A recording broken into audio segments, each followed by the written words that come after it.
ಅದಕ್ಕಾಗಿ ಈ ಒಂದು ಆಶ್ರಮ ನಿರ್ಮಾಣ ಆಯಿತು. ಹೌದಾ? ಅಂದ್ರೆ ಈ ಒಟ್ಟಾರೆ ಭಕ್ತಿ ಇಲ್ಲಿ ಅದ ಅಂತ, ಶಕ್ತಿ ಪೀಠದ ಜೊತೆಗೆ ಭಕ್ತಿ ಪೀಠ ಮಾಡ್ಕೊಂಡ್ರೆ ಇದನ್ನ ಹಿಂಗೇ ಮುಂದುವರ್ಸ್ಕೊಂಡು ಹೋಗೋದು. ಅದಕ್ಕಾಗಿ ಒಟ್ಟಾರೆ ಜೀವನದ ಉದ್ದೇಶ ಏನು ಅಂತ ನಿಮ್ಗೆ ಹೇಳಿಬಿಟ್ಟೆ. ಆನಂದವಾಗಿ ಅಪ್ಪ ಮನೆಯವರಿಗೆ ಹೇಳ್ತಾರೆ, ಮನೆಗೆ ಬಂದಾಗ ಇದೆ ತಣ್ಣಗಿರ್ಲಾಕ್ ಬಂದಿದ್ದರೆ ಮುಗಿದ ಹೋತಲ್ರಿ. ಅದಕ್ಕಿಂತ ದೊಡ್ಡದೇನೈತಿ? ಕಾವು ಇರ್ತಿರ್ತದೆ ದಿನ ಮುಂಜಾನೆ ನೋಡ್, ಅದು ಇಲ್ಲ ಇದು ಇಲ್ಲ, ಬೆಳ್ಳಿಲ್ಲ ಬಂಗಾರ ಇಲ್ಲ ರೊಕ್ಕ ಇಲ್ಲ ರೂಪಾಯಿ ಇಲ್ಲ ಅಂತ ಕಾವು ಇರ್ತಿರ್ತದ ಸ್ವಾಮಿ. ಮಳೆ ಇಲ್ಲ ಬೆಳೆ ಇಲ್ಲ ಅನ್ನೋದೊಂದು ದೊಡ್ಡ ಮಂತ್ರ ನಮ್ಮ ಹೋಗೋದು. ಎಲ್ಲರಿಗೂ ಇವು ನಿಮ್ದು ಅಷ್ಟೇ ಅಲ್ಲ, ಎಲ್ಲರಿಗೂ ಅದು ಇಲ್ಲ. ಅವ್ರಿಗೆ ಜೀವನದಲ್ಲಿ ನೋಡ್ರಿ ಎಲ್ಲರಿಗೂ ಒಂದೇ ಬರ್ತದ ಹೇಳ್ರಿ ನೋಡ, ಎಲ್ಲರಿಗೂ ಒಂದೇ. ಈಗ ನಮ್ಗೆ ಇವ್ರ ಗುರುಗಳು ಗಾಡಿ ನಡೆಸ್ತಾರೆ ಚೆನ್ನಾಗಿ, ಅಪ್ಪೋಳು ಮಹಾನ್ ನಡೆಸ್ತಿದ್ರು, ಅಪ್ಪೋಳು ಪ್ರಸಾದ ಸೇವಾ ಮಾಡಿದರು, ದೊಡ್ಡ ಭಾಗ್ಯವಂತರು. ಕೊನೆ ಅಪ್ಪುಗಳ ಅಂತಿಮ ದಿನಗಳಲ್ಲಿ ತಾಯಿ ಸ್ವರೂಪದಲ್ಲಿ ನಿಂತುಕೊಂಡು ಸೇವೆ ಮಾಡಿದ್ರು. ತಾಯಿ ಸ್ವರೂಪದಲ್ಲಿ ಇವರು ಈಶಪ್ರಸಾದ್ ಸ್ವಾಮಿಗಳು, ಅಮೃತಾನಂದಪ್ಪಗಳು, ನಮ್ಮ ಆತ್ಮಾರಾಮ್ ಸ್ವಾಮಿಗಳು ಬಹಳ ಜನ ಇದ್ದಾರೆ, ಹರ್ಷಾನಂದಪ್ಪು ಖುಷಿಗೆ ಹೆಂಗೆ ಇದು ಮಾಡ್ತಾರಲ್ಲ ಆ ರೀತಿ. ಅದೊಂದು ಭಾಗ್ಯ, ಭಾಗ್ಯ ಎಲ್ಲರಿಗೂ ಸಿಗುವುದಲ್ಲ.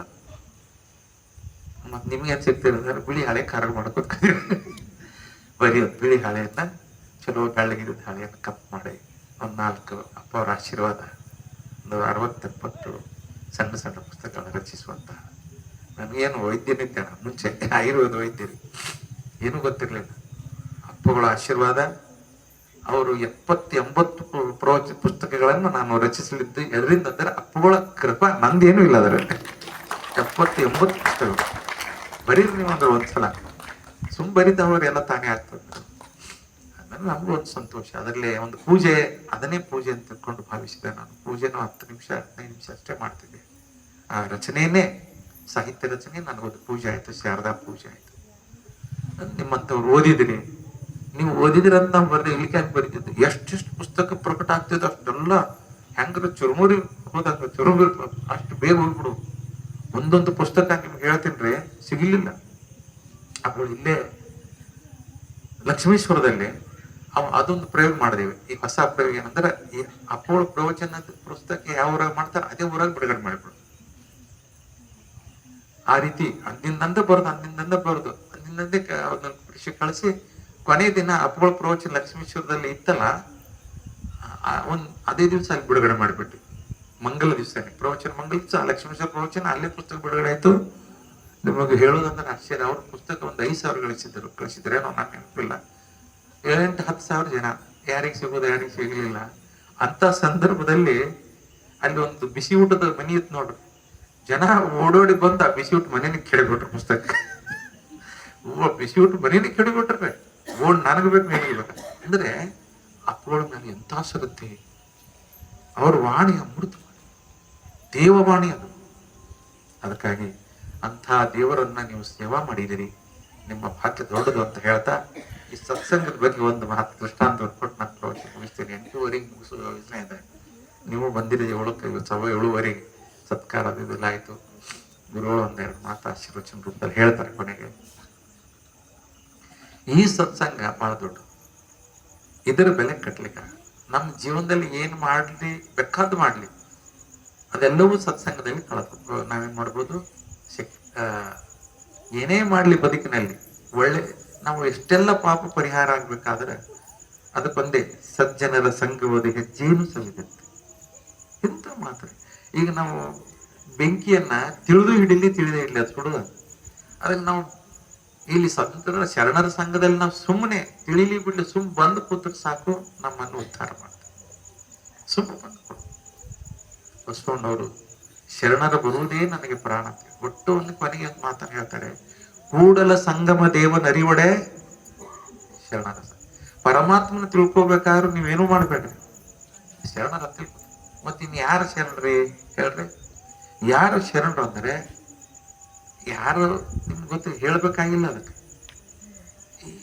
ಎಲ್ಲಿ ಹೋಗಿ ಕೂತ್ರೆ ನಮ್ಮ ಮನಸ್ಸು ಸಮಾಧಾನ ಆಗ್ತದೆ. ಅವ್ರಿಗೆ ಅದಕ್ಕೊಂದು ಉದಾಹರಣೆ ಕೊಡ್ತಿರ್ತೇನೆ. ನಿಮ್ಮ ಉದಾಹರಣೆ ಹೇಳ್ಬೇಕಲ್ಲ, ಬೇರೆ ಹೇಳಕ್ ಬರಂಗಿಲ್ಲ. ನಿಮ್ಮ ಹಡದ ತಾಯಿನೂ ಅದಾಳ, ಇರಂಗಿಲ್ಲ. ಹಣದ ತಾಯಿ, ತಾಯಿ ತವರು ಊರಿನಲ್ಲಿ ತಾಯಿ ಇದ್ದಾಳೆ. ಆಮೇಲೆ ಇಲ್ಲಿ ಒಬ್ಬ ತಾಯಿ ಇದ್ದಾಳೆ. ಇಲ್ಲಿ ನಿಮ್ಮ ತಾಯಿ, ನಿಮ್ ಯಜಮಾನ ತಾಯಿ ತಿಳಿಬೇಕಲ್ಲ. ಮತ್ತೆ ನಿಮ್ಗೆ ಹೆಂಗ್ ಹೇಳಿದೆ ಮತ್ತೆ ಅವ್ರ ತಾಯಿನೇ. ಅವ್ರಿಗೇನಂತೀರಿ? ಎಲ್ಲಾರು ಒಂದ್ ದಿವ್ಸ ಅತ್ತೆ ಆಗೋದು ಐತಿ ಬಿಡ್ರ. ಮತ್ ಬೇರೆ ಅತ್ತೆ ಬಂದ ಕಾಲ ಯಾರೇನ್ ಕೈಮ್ ಸೊಸೆ ಇರಂಗಿಲ್ಲ. ನಿಮ್ಮ ಹೆತ್ತ ತಾಯಿ, ನಿಮ್ ಯಜಮಾನ ತಾಯಿ. ಒಂದ್ 5 ನಿಮಿಷ ನಿಮ್ಮ ಹೆತ್ತ ತಾಯಿ ಅಂತ ತಿಳ್ಕೊಡ್ರಿ. ಎಲ್ಲ ಬದಲ ಇಲ್ಲಿ ಅಲ್ಲಿ ಕೂತು ನೋಡ್ರಿ, ಇವ್ರ ತಾಯಿ ಬಿಡ್ಕೊ. ಯಜಮಾನ ತಾಯಿ ಅಂತಿಲು ಅವರು ಮಹಾ ತಾಯಿನೇ. ಅಲ್ಲಿ ಒಂದ್ 5 ನಿಮಿಷ ಕುಂತ ಅಲ್ಲೇ ಮೊದಲ ತಾಯಿ ಅಂತಿಲ್ ಕೂತ್ ಬಂದು ಇಲ್ಲಿ ಕೊಡ್ರಿ. ಹಂಗಾಗತ್ತದ ಹೇಳಬಾರ. ಎಲ್ಲಾರು ಹಂಗಿರಂಗಿಲ್ಲ, ಸುಮ್ಮನೆ ಹೇಳ್ತೀನಿ. ಹೌದಾ? ಹಂಗ ಸಂತರಂದ್ರ ಹೆತ್ತ ತಾಯಿ ಅವ್ರ ಹತ್ತಿರ ಕುಂಡ್ರಿ, ನಿಮ್ಮ ಜನ್ಮ ಜನ್ಮಾಂತರ ಪಾಪ ಎಲ್ಲ ಪರಿಹಾರ, ಪಾಪ ಎಲ್ಲ ಪರಿಹಾರ. ಅಂತಹ ತಾಯಿ ಸ್ವರೂಪ ಸದ್ಗುರುನಾಥ್ ಮಾಸ ಮಾಹೇರ್. ಸದ್ಗುರುನಾಥ್ ಮಾಸ ಮಾಹೇರ್ ಗುರು ನನ್ನ ತಾಯಿ ಅಂತ ಹೇಳ ಸದ್ಗುರು. ಅದಕ್ಕೆ ಅಂಥ ಗುರುಗಳ ಸಾನ್ನಿಧ್ಯ ಪಡ್ಕೋರಿ ಅಂತ ಹೇಳ್ದ. ಮತ್ತೊಮ್ಮೆ ವಿಶೇಷವಾಗಿ ಹೇಳೋಣ. ಒಂದು ವಿನೋದ ಪ್ರಸಂಗ. ನೀವು ಬಹಳ ಹೇಳ್ತಾರೆ ನಮ್ಮ ಷಡಕ್ಷರಪ್ಪಳು, ಬಹಳ ಹಾಸ್ಯಮೂರ್ತಿ ರೀತಿ ಕೊಟ್ಟಪ್ಪಳು ಸಂಘ ಹೆಂಗೆ ಕೆಲಸ ಮಾಡ್ತದೆ ಅನ್ನೋದಕ್ಕೆ ಒಂದು ಸಣ್ಣ ಉದಾಹರಣೆ ಕೊಟ್ಟು ನಾನು ಪ್ರೋಜೆಕ್ಟ್ ಮುಗಿಸ್ತೀನಿ. ನೀವು ಕೇಳಿರ್ಬೋದು.